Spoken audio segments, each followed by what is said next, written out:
Na prática de hoje, nós vamos tratar do estudo cinético de uma reação de primeira ordem.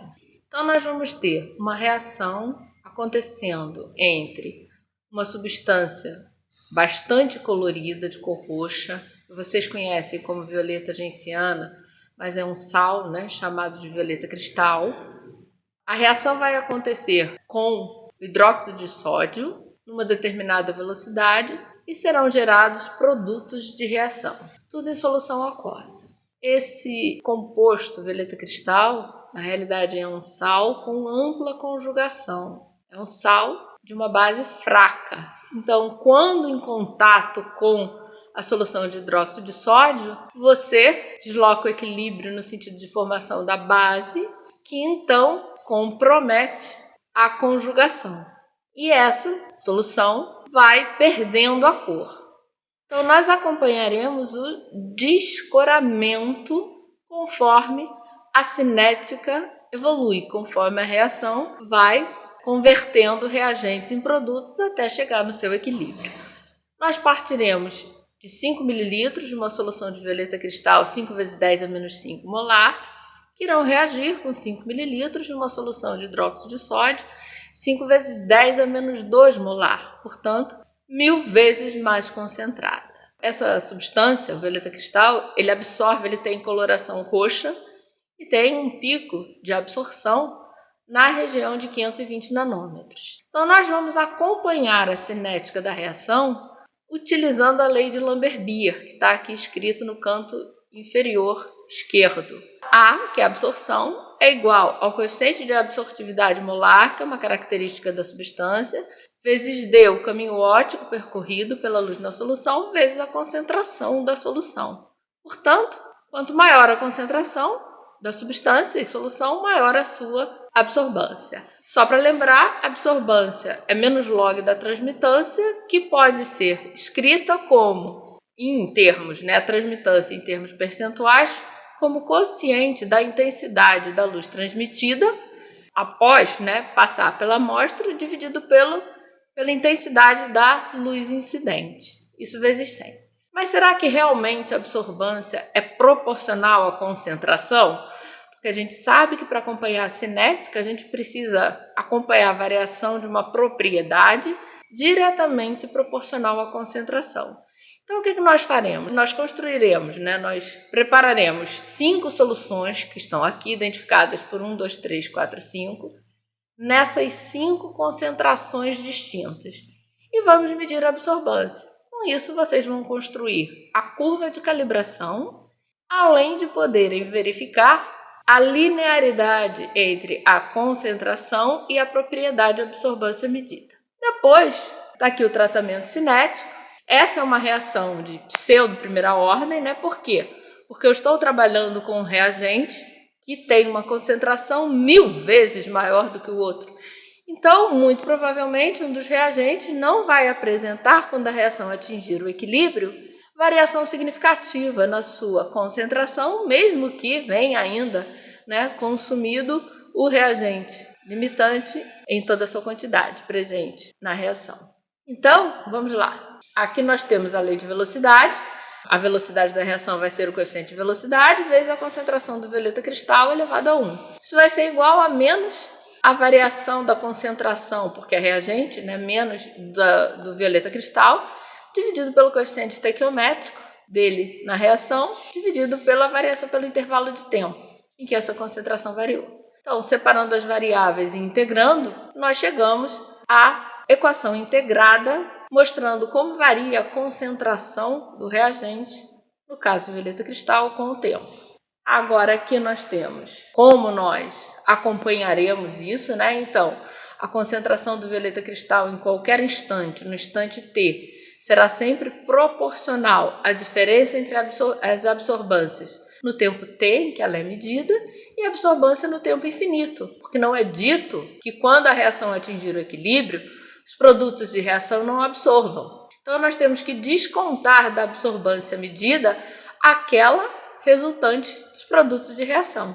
Raciocínio análogo para a concentração do violeta cristal no início da reação. Então, nós teremos que ela será proporcional à diferença entre as absorbâncias inicial e absorbância quando a reação atingir o equilíbrio, que é aquela no tempo infinito. Então, substituindo isso na equação cinética integrada de primeira ordem, nós teremos essa equação aqui mostrada no meio do quadro. Então, precisamos medir a absorbância no tempo zero, no tempo infinito, que é quando a reação atinge o equilíbrio, e a cada instante. Para isso, nós construiremos, para determinar a absorbância no tempo t, faremos a corrida cinética e anotaremos os valores de absorbância a cada minuto, uma vez que a reação comece. Depois nós faremos um gráfico tratando os dados dessa forma e, tudo correndo bem, essa reação sendo genuinamente uma reação de pseudo-primeira ordem, nós devemos observar uma reta com o quociente angular negativo.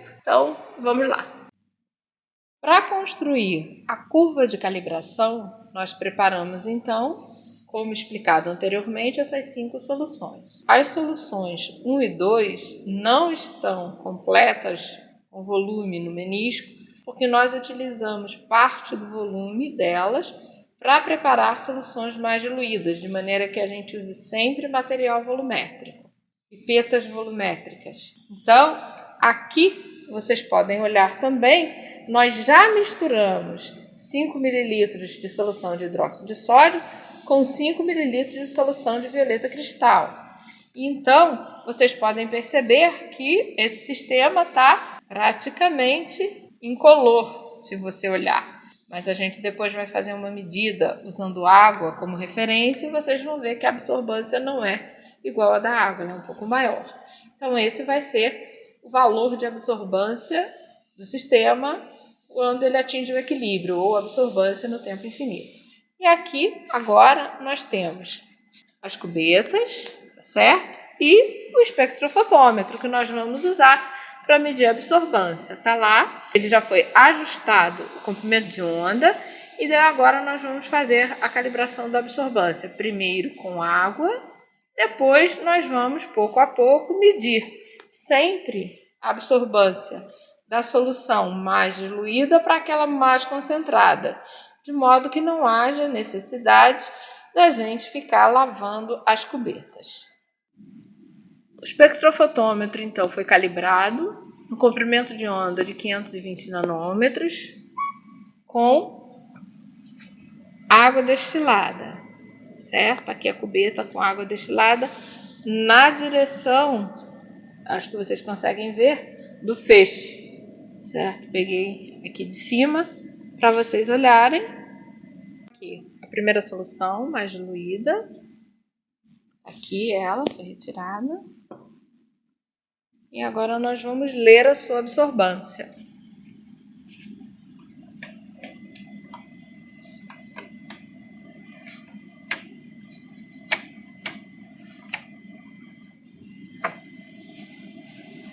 Zero vírgula 023. Nós vamos retirar essa solução e colocar a subsequente, a solução 4. Então, agora a solução 4. Nós vamos medir a sua absorbância.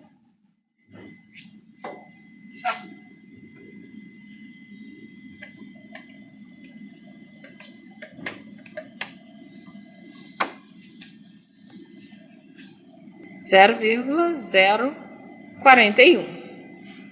3, vamos medir a sua absorbância.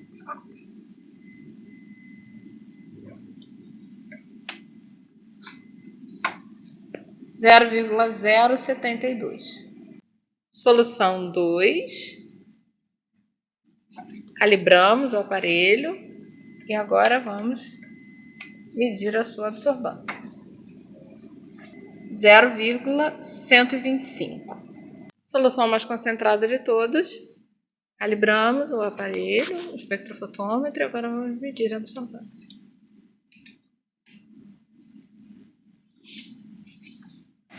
0,418. Introduzimos então o sistema contendo a reação no tempo infinito e quando a gente mede a sua absorbância, ela não é zero, ela não é tão baixa assim. Então, o que nós vamos fazer? Nós vamos usar esse sistema como referência para calibrar o aparelho. Assim, as medidas cinéticas lidas no espectrofotômetro já serão automaticamente a diferença entre a absorbância no tempo t e a absorbância no tempo infinito, já fornecendo na leitura do aparelho o que seria o numerador da expressão que vocês vão precisar para fazer o gráfico da cinética. Vamos aqui calibrar.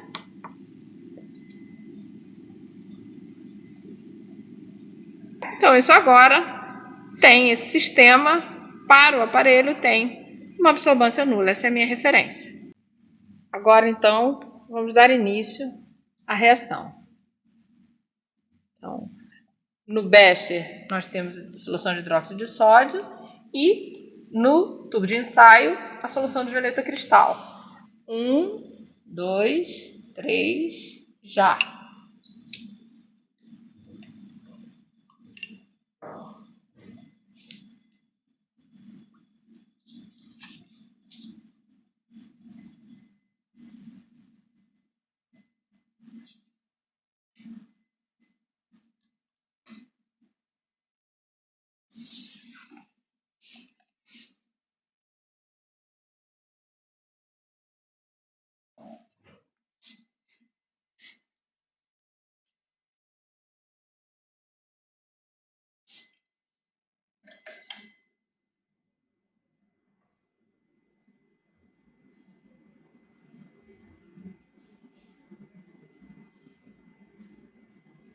Zero ponto 684.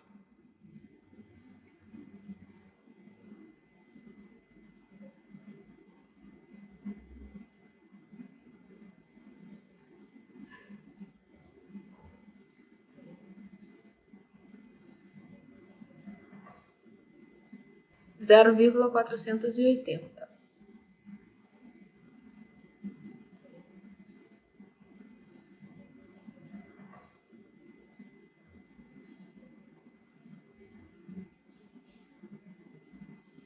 Zero vírgula 337.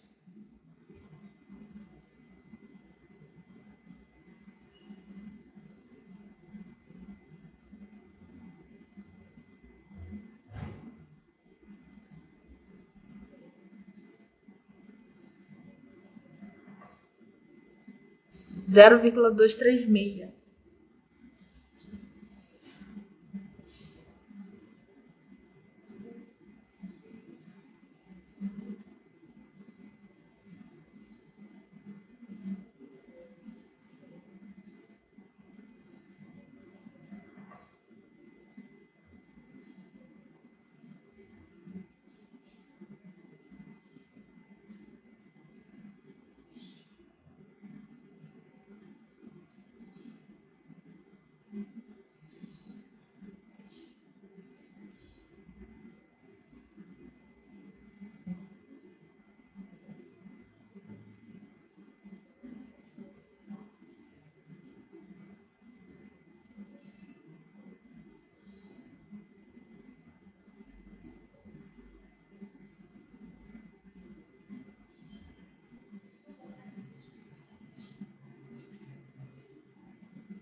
Oito minutos, 0,094 de absorbância.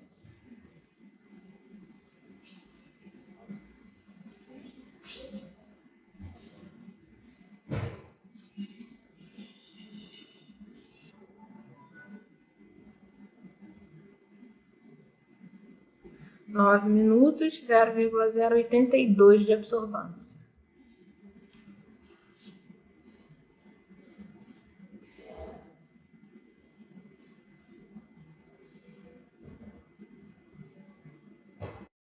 A última medida de absorbância, então, que faremos diz respeito à reação no tempo zero.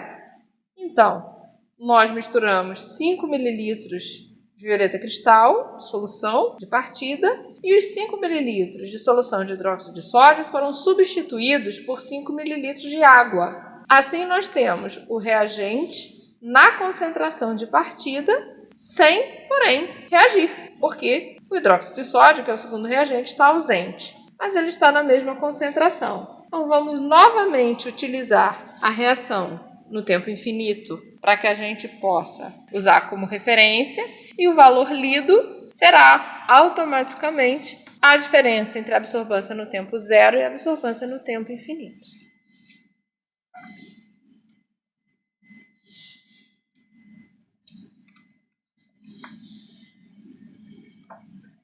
Estava lá, calibrado em zero. Absorvância no tempo zero, 0,914.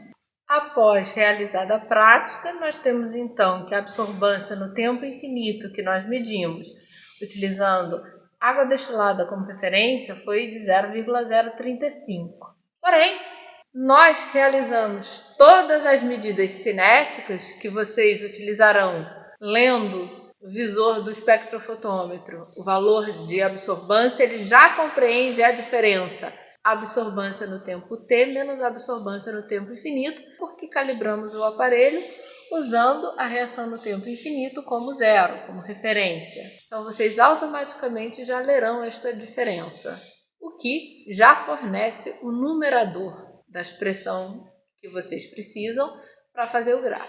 Vocês vão precisar do denominador e nós também preparamos, como vocês puderam acompanhar, a solução no tempo zero, o meio reacional no tempo zero, substituindo um dos reagentes por água, e está lá indicado o valor da diferença, 0,914. E aconteceu alguma questão surpresa, nós não conseguimos gravar os 16 minutos, mas somente 10 minutos da cinética. Não há qualquer problema, ela é inclusive mais informativa no início da reação, quando as velocidades variam mais rapidamente, porque há mais reagente do que no final. Então, vocês podem pegar pontos intermediários, 1 minuto, 1 minuto e meio, 2 minutos, 2 minutos e meio, e assim vão poder, com tranquilidade, verificar, dispondo os pontos neste formato, se essa cinética realmente obedece uma cinética de primeira ordem. Bom tratamento de dados, boa prática e obrigada!